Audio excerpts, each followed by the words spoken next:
once again, we turn to Matthew chapter 5. Looking at the personality of the Sermon on the Mount life. This will be part 5 of this section. Verse 7, Blessed are the merciful, for they shall obtain mercy. Again, merciful is an adjective. It's a descriptive word.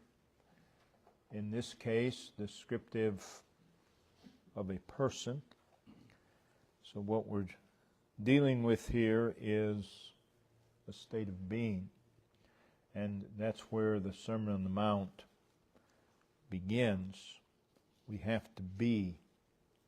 We have to be before we can do, before we can consistently live the life that's illustrated, that is presented in the Sermon on the Mount. We have to be. It's descriptive of a condition of soul. It speaks of a characteristic of a person, the disposition of a person. So it's deeper, much more meaningful than an act.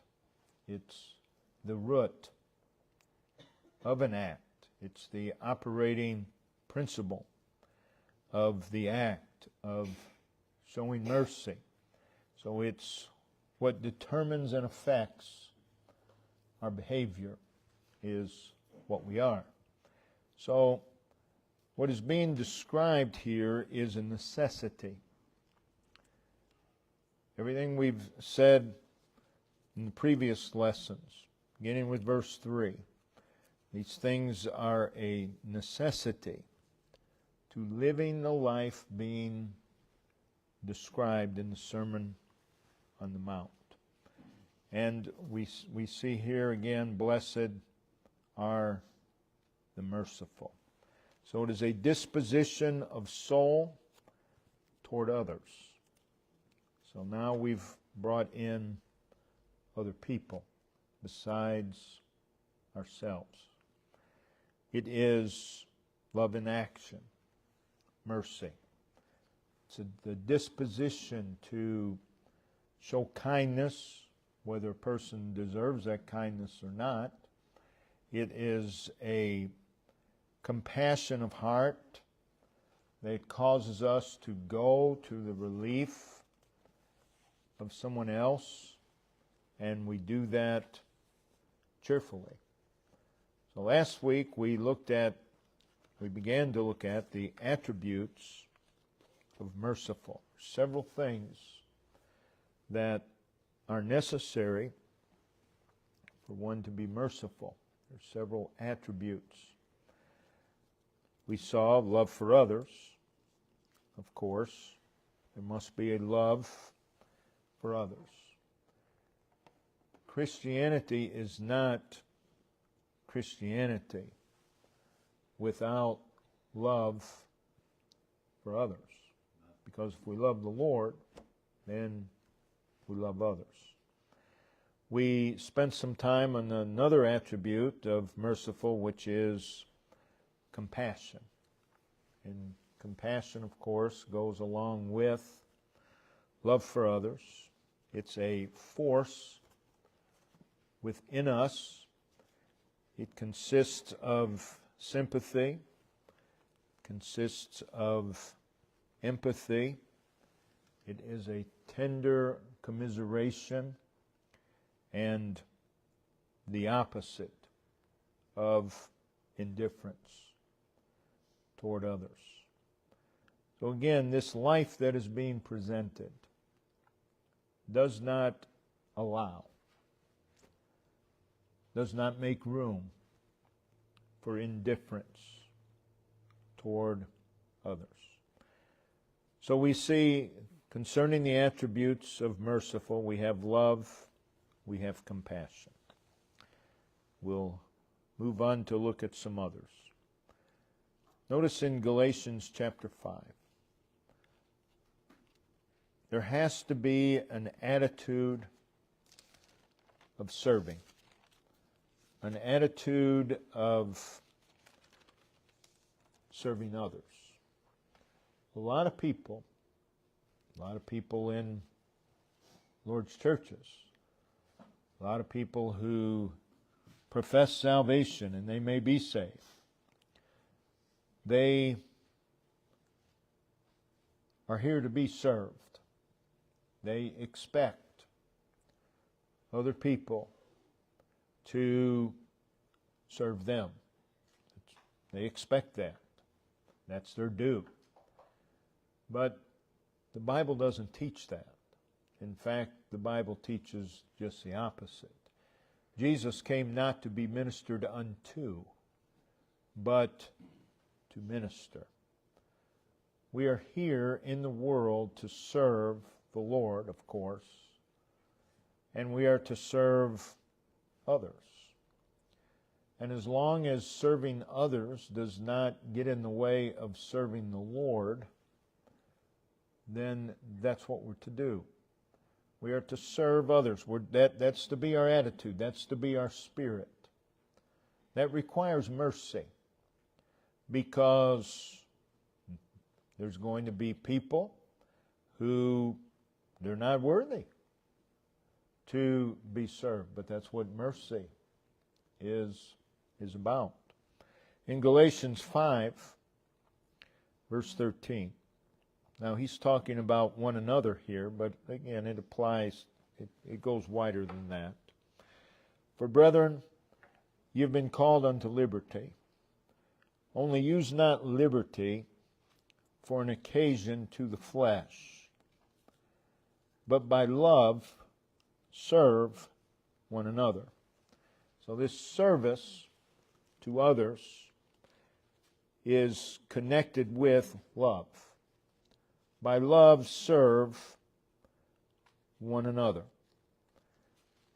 Doesn't give any conditions, just a statement. By love serve one another. In 1 Peter chapter 4, 1 Peter 4, verse 10.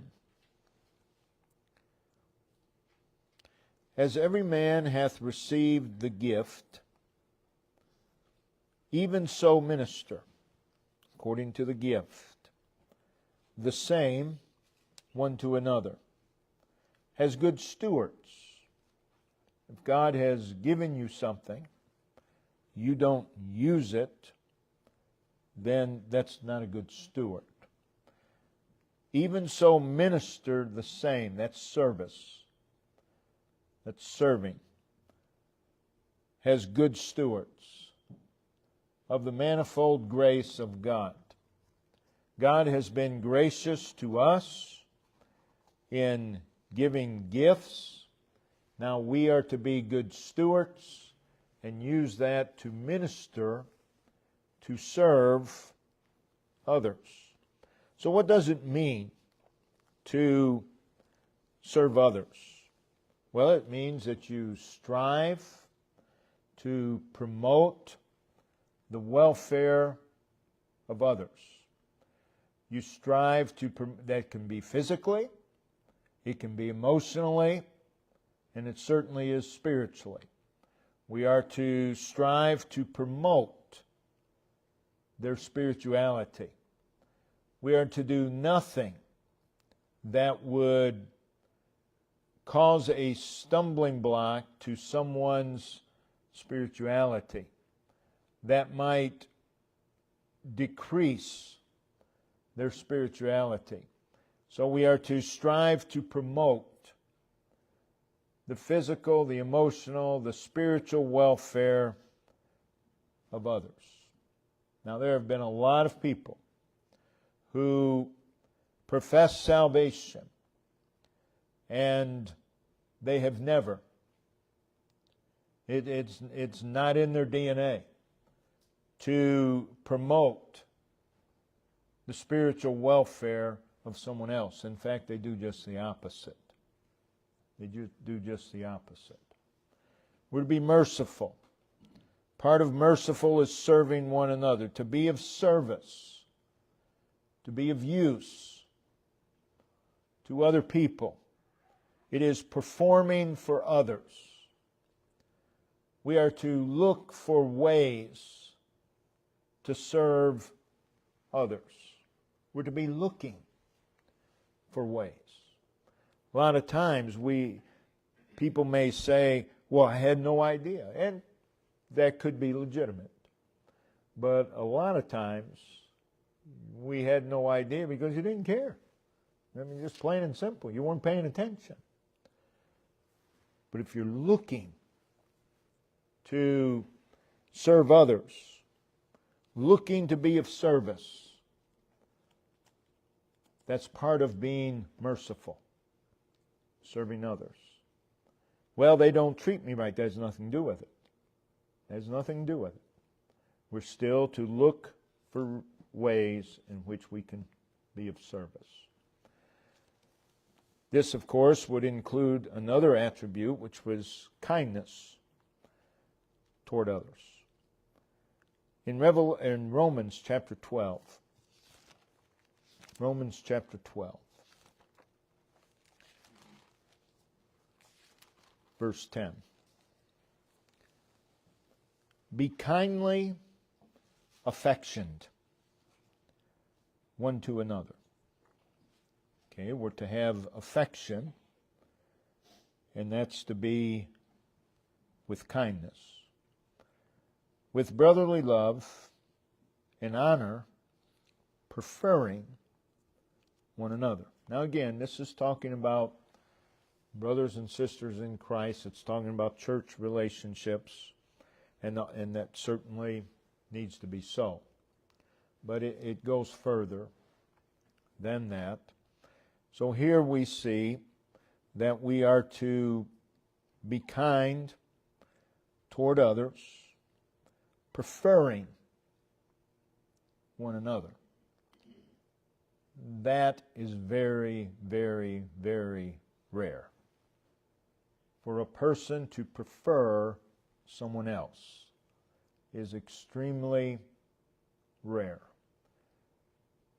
But if we're going to be merciful, it has to be.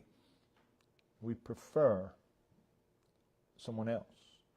That means we can't get angry if someone else gets attention and we don't, because we prefer them anyway. Someone else gets something and we don't. You're not going to get angry because you prefer them. Doesn't matter what they've done. You prefer that they be blessed, and you try to serve them. Notice in Ephesians 4, verse 32. Ephesians 4,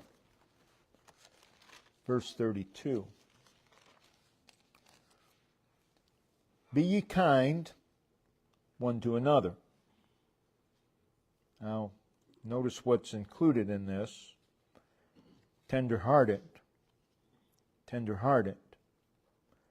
Forgiving one another, even as God, for Christ's sake, hath forgiven you. So we're to serve others. We're to be kind. We're to look for ways to be kind. So what does it mean to be kind? Because you can be kind to someone and absolutely despise them. It means to be generous. That's kindness. To be benevolent. To be gentle. To be well-meaning. To be helpful. Again, it gets back to serving others. To be thoughtful. To be considerate. To be friendly. To be friendly. God's people ought to be friendly. God's people ought to be considerate. God's people ought to be thoughtful. Again, this is part of merciful. Another attribute of merciful is forbearance. In Ephesians 4, verse 2, he says, with all lowliness and meekness, with long suffering.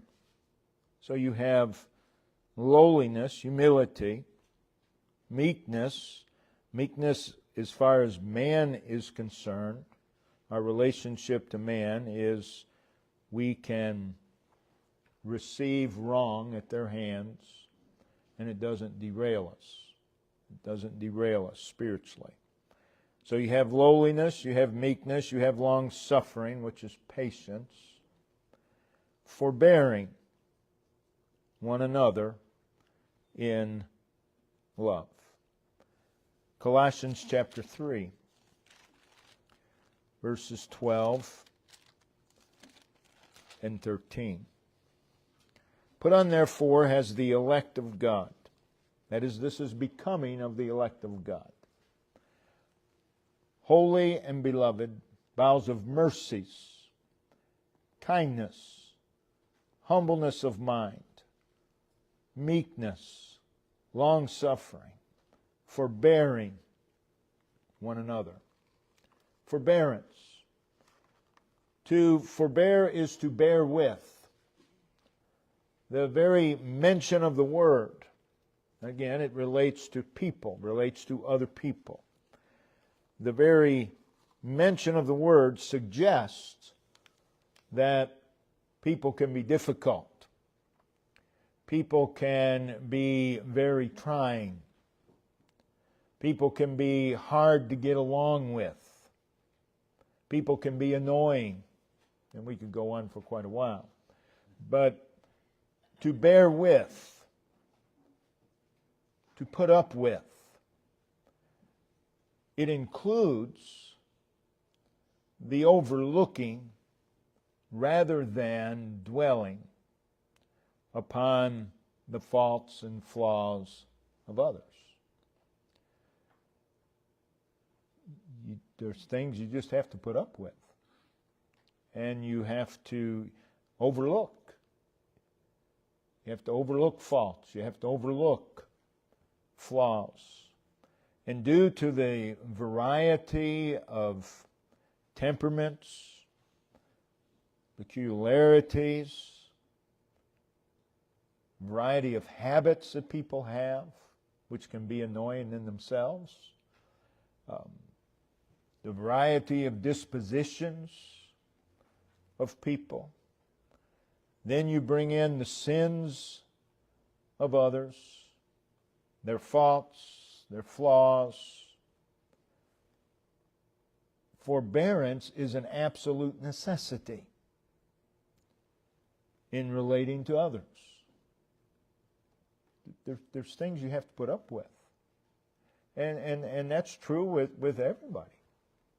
So this forbearance requires lowliness, which is inward humility, and it requires meekness, which is the ability to receive injuries and mistreatment from others. It is the opposite of ill will toward others. Those are all necessary if we're going to have forbearance of others. And this is part of being merciful.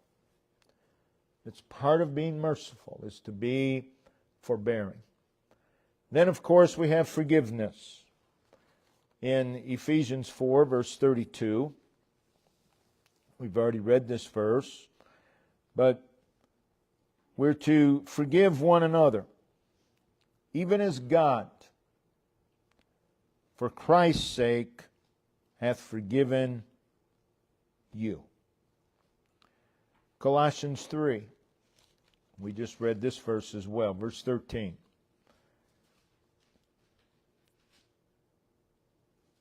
Forbearing one another, forgiving one another, if any man have a quarrel against any, even as Christ forgave you, so also do ye. The merciful. The merciful are willing, are ready to forgive? This question has been asked many times of me through the years. If so-and-so does not apologize, then I don't have to forgive them, right? And that's when I want to say, are you listening to yourself? Because you've just revealed something, and it's not good. It's not good. The merciful do not feel that it is their right not to forgive. That's not the characteristic of the merciful. The merciful are ready to forgive, whether or not the person asks for forgiveness or not. So, we're not being merciful if we feel we have a right not to forgive someone. So, the merciful possess a willingness, a readiness, a desire to forgive. Again, all of these things are included in the merciful. Another attribute would be bearing the burdens of others. Notice in Galatians chapter 6. Galatians 6. Very familiar verse. In verse 1 it says, "Brethren, if a man be overtaken in a fault." Now it doesn't say if a man have a fault. That's not what it says. But if he be overtaken in it, that is, it's consumed his life. Ye which are spiritual. Ye which are spiritual. So there's a qualification. Restore such a one in the spirit of meekness, considering thyself, lest thou also be tempted. Bear ye one another's burdens. And by doing so, we see that we fulfill the law of Christ. Bear ye one another's burdens. That means to carry them. It means to absorb them. It is a willingness to take on the burdens of another. Well, I've got my own problems. Yes, you do. Yes, we all do. But part of being merciful is looking for opportunities to help someone else. We're not to ever get so consumed with our own problems and our own needs that we're blind to the needs of others. And we ought to always be ready to bear burdens, to help someone carry their burdens. There's many ways of doing that. Prayer, of course, is one. Just trying to be an encouragement is another. But we're to bear one another's burdens. And then also, concerning the attributes of merciful, sharing. Sharing, which is part of ministry. We have to be willing to share. Willing to share. The Bible has a lot to say about that. Leviticus chapter 25. Verse 35.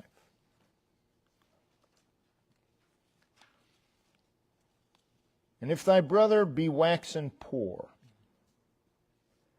and fallen in decay with thee, this is somebody in need,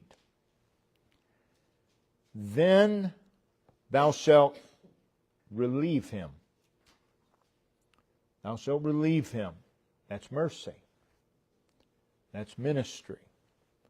Yea, though he be a stranger or a sojourner, that he may live with thee. So, they were going, here the idea is to share in order to bring relief. You share what you have in order to bring relief to someone else. In Deuteronomy chapter 15, Deuteronomy chapter 15,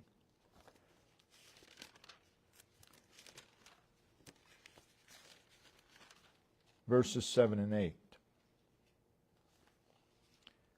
If there be among you a poor man of one of thy brethren within any of thy gates in thy land, which the Lord thy God giveth thee. Notice how he throws that in there.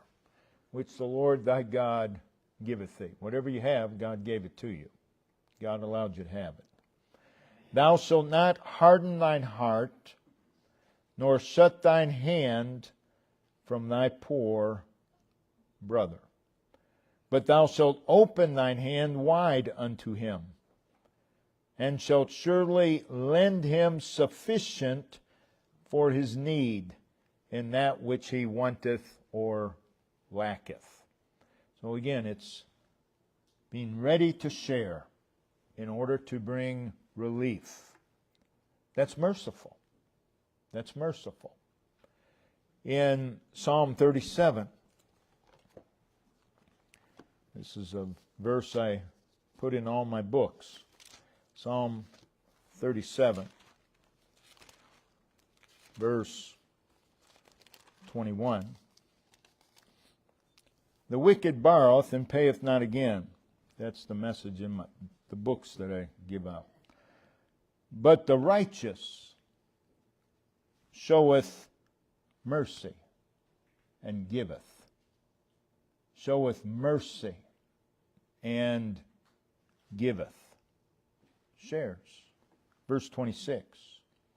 He is ever merciful and lendeth, and his seed is blessed. Psalm 112. Psalm 112. Verse 5. A good man showeth favor, that's grace, and lendeth, that's sharing. He will guide his affairs with discretion. Verse 9. He hath dispersed, he hath given to the poor. That's merciful. Ready to share. Proverbs chapter 14. Proverbs 14. Verse 31. He that oppresseth the poor, take advantage of them, whatever, reproacheth his maker. But he that honoreth him hath mercy on the poor. Proverbs 21, verse 26. Proverbs 21:26. He coveteth greedily all the day long, but the righteous giveth and spareth not. The righteous giveth and spareth not. Doesn't hold back. That's merciful. That's what God does with you and I. That's part of being merciful. Romans chapter 12. Romans chapter 12, verses 20 and 21. Therefore, if thine enemy, personal enemy, hunger, feed him. Feed him. That's mercy. Well, he's my enemy. He doesn't deserve that. That's mercy. That's why it's mercy. If he thirst, give him drink. For in so doing, now this isn't the reason you do it, but in so doing thou shalt heap coals of fire on his head. Be not overcome of evil. That is, if someone is evil to you, don't be overcome with that, but overcome evil with good. In other words, we're to share. We're to minister. We're to show mercy. In 1 Corinthians chapter 16, verse 15. The Bible's filled with this subject. We're just looking at a few verses. There's many. 1 Corinthians 16, verse 15. I beseech you, brethren, ye know the house of Stephanas, that it is the firstfruits of Achaia, and that they have addicted themselves to the ministry of the saints. Now that's a good addiction. They have addicted themselves to serving others. To be addicted is you can't help yourself. You just got to do it. This is the merciful. This is the merciful. Galatians 6, verse 10. As ye have therefore opportunity, let us do good unto all, especially unto them who are of the household of faith. That's our first responsibility. But we're to do good unto all, but especially. Now that doesn't mean that you neglect the others. There's an order of priority here. But it is as ye have therefore opportunity.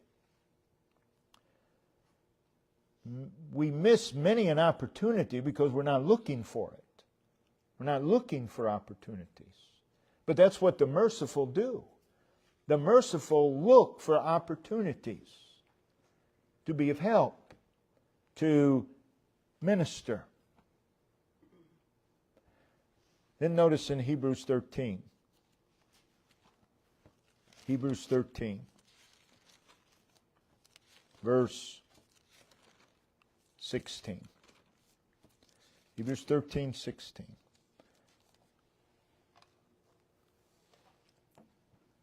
But to do good and to communicate. Now that's not talking about talking to one another. Communicate here is share. So to do good and to communicate, forget not. That is, don't forget that. Don't forget that. For with such sacrifices you share, and it can even become a sacrifice to you. For with such sacrifices, God is well pleased. So again, sharing. The merciful are a people willing and ready to give of themselves, of their substance. They're looking for opportunities to do so. So these attributes of merciful will prevent one from becoming stuck in their own self-pity. The merciful don't get stuck in self-pity. They're looking out for the benefit of others. They don't have time to pity themselves. The merciful don't get stuck in self-pity. There's people who have been stuck in self-pity almost their entire life. They're not merciful. They only think of themselves. The merciful do not get stuck in anger. Do they get angry? Of course they do. Do they get angry with other people? Of course they do. But they don't get stuck there. Big difference. Big difference. The merciful don't get stuck in jealousy. Again, if you prefer others to yourself, jealousy doesn't even exist. So the merciful do not get stuck in bitterness. And from Hebrews chapter 13 or 12, we see that bitterness is a root sin. That is, it feeds other sins. It grows. But if we get stuck in these places, these derail us spiritually, and they can devastate one spiritually. But the merciful don't get stuck. The life that we're called to live, the life that is presented in the Sermon on the Mount, involves people, involves all types of people. And people present a challenge to personal spirituality. It presents a challenge to our spirituality. The life that we are called to live cannot be lived apart from a gracious and merciful disposition toward others. We can't become hermits because our light is to shine before others. And we are to minister. Our life is to be a ministry. So you can't separate yourself from the entire world. Move out on an island all by yourself. That's not Christianity. Christianity involves people, which immediately presents a challenge, which immediately presents a difficulty. And that's why we need to be merciful, because it's the merciful that have a right disposition toward people, which is a life of ministry. All of this requires a life of self-denial. The merciful, you have to deny yourself, or you're not going to get over certain things. You're going to get stuck, and you won't serve the Lord. So it requires self-denial, giving ourselves over to the Lord to be molded, to be shaped, to be trained and taught, to be transformed and conformed to the image of Christ. It requires spiritual mindedness. You cannot be carnal-minded and be merciful. The two do not align. You have to be spiritually minded to be merciful. So again, in verse 7 of Matthew 5, you have the merciful. Blessed are the merciful. And then we read, for they shall obtain mercy. Now I believe that is a declaration of a principle of God. Because we cannot merit the mercy of God. If you do, it's no longer mercy. So he's not talking here about meriting mercy, because that doesn't align with the very word. But I believe it's a principle. There is a principle. God does bless the merciful. God does bless those who have a right disposition toward others. God blesses that. That's not why we're to do it. But God does bless that. That's a principle. Notice in Proverbs 21. Proverbs 21. And verse 21. Proverbs 21, verse 21. He that followeth after righteousness and mercy findeth life, righteousness and honor. They're blessed. They're blessed.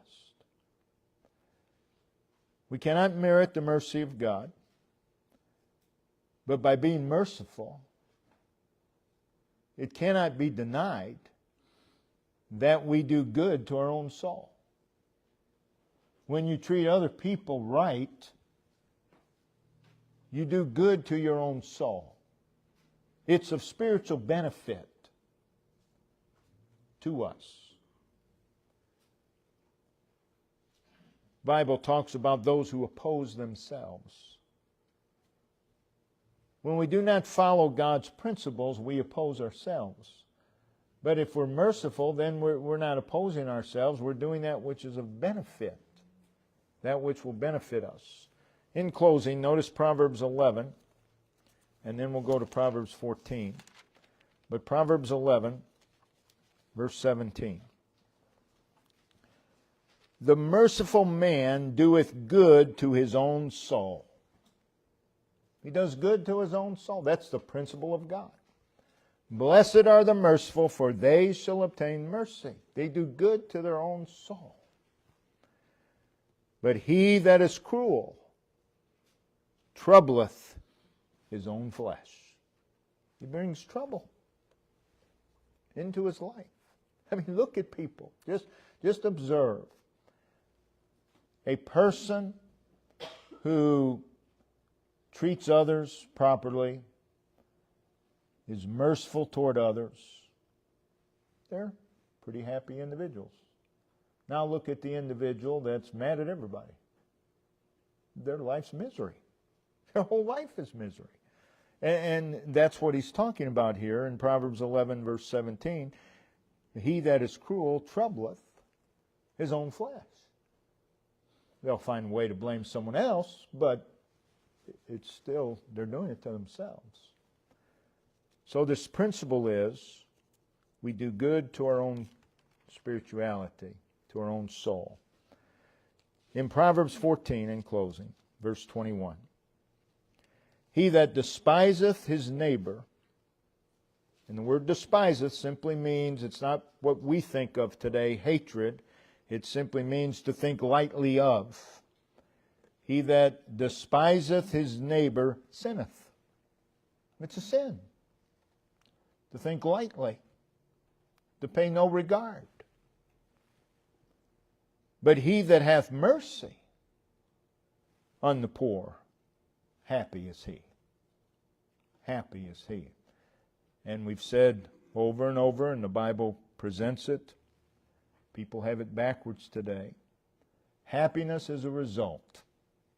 Happiness is a result. It's not a pursuit. It is a result. You do what's right, happiness comes. Happiness comes. Happy is he. So blessed are the merciful. Again, the life that we're called to live involves people. Involves people. Someone said the world would be a wonderful place if it wasn't for all the people. That's very true. That's very true. Biggest problem in churches is what? The people. There wouldn't be any problems if it weren't for the people. But you wouldn't have a church without people. You got to have people. And people present a challenge. But we have to have a right disposition if we're going to live this life. We have to have a right disposition toward people. I've heard a few of God's people say, well, I don't even like people. Well, I hope I know what they mean by that. But there's a lot not to like about people. There's no question about that. But you can't serve the Lord and not love people. I mean, you just have to. You deal with people every day. Brother Ben, if you'll come and lead us.